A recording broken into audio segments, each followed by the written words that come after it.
Hello again, students.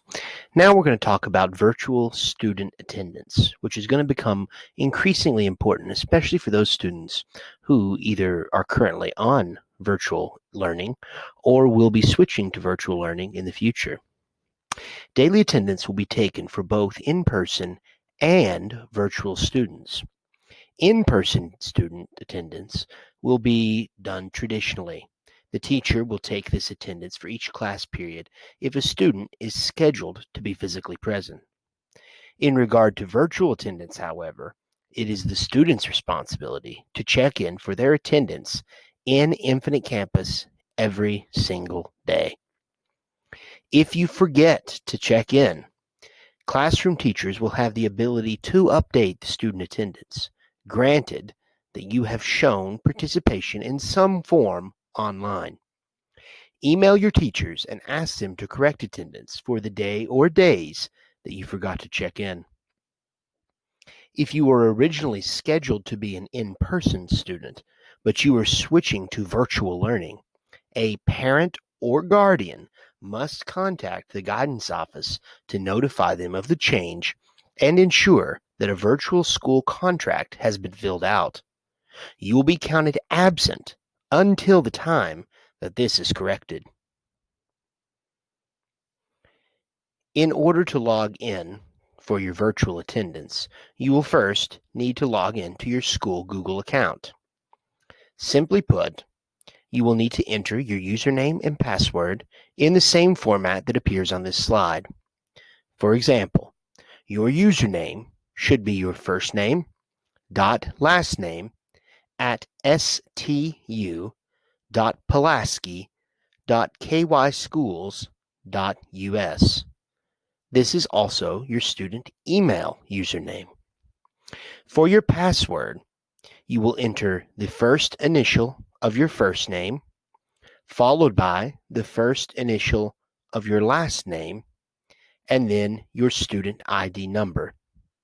But be aware that there are no spaces in your password and that both initials are capitalized. For example, a student with the name John Doe, their username will appear as is written here. Their password takes the first letter of their first name, J, followed by the first letter of their last name, D, and that is followed directly by their student ID number. Again, notice there are no spaces and that both initials are capitalized. Once you have logged into your school Google account, first click on the waffle in the top right-hand corner of the screen on google.com. This is the square-shaped icon near the top right corner of the screen. Once you have clicked on this waffle, scroll all the way down the list of links that pops up. Near the bottom of this list, there is an icon that is labeled Infinite Campus. Click it. After clicking the icon that's labeled Infinite Campus, it will take you to this screen. Notice underneath the warrior head are the words check-ins, followed by a tab that says Attendance. Click on Attendance beneath check-ins. Once you have done this, you will be given the option to click on a blue button that says Yes, I'm here. This must be selected if you are planning on participating on that day. So, click Yes, I'm here. Afterwards, you will notice a green box pop up in the corner of the screen that says that your choice has been saved. On the left side of the screen, you will notice a list with multiple options. Underneath Today and Calendar, there is a tab that is labeled Assignments. This tab allows you to view your assignments in all of your classes. After you click the Assignments tab, notice the different assignments that pop up on the screen. Assignments are labeled based upon their name and class. On the right side of the page, alongside each assignment, are student grades for said assignment. Notice that they are labeled as points earned / points possible. Any assignments that are not turned in by the appropriate due date are marked as missing. The Grades tab also allows you to view your overall grade in each class period.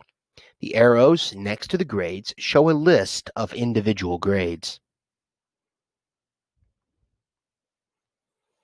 Furthermore, along this left option menu, you will notice the Schedule tab.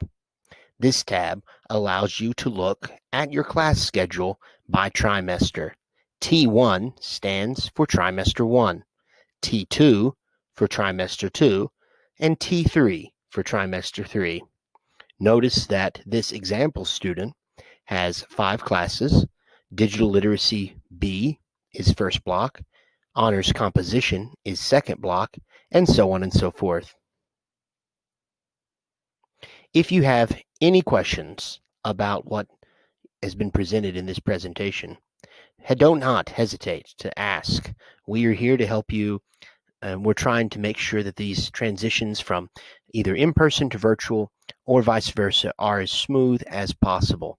And as always, for all students here at Southwestern, please remember to follow the arrow to success.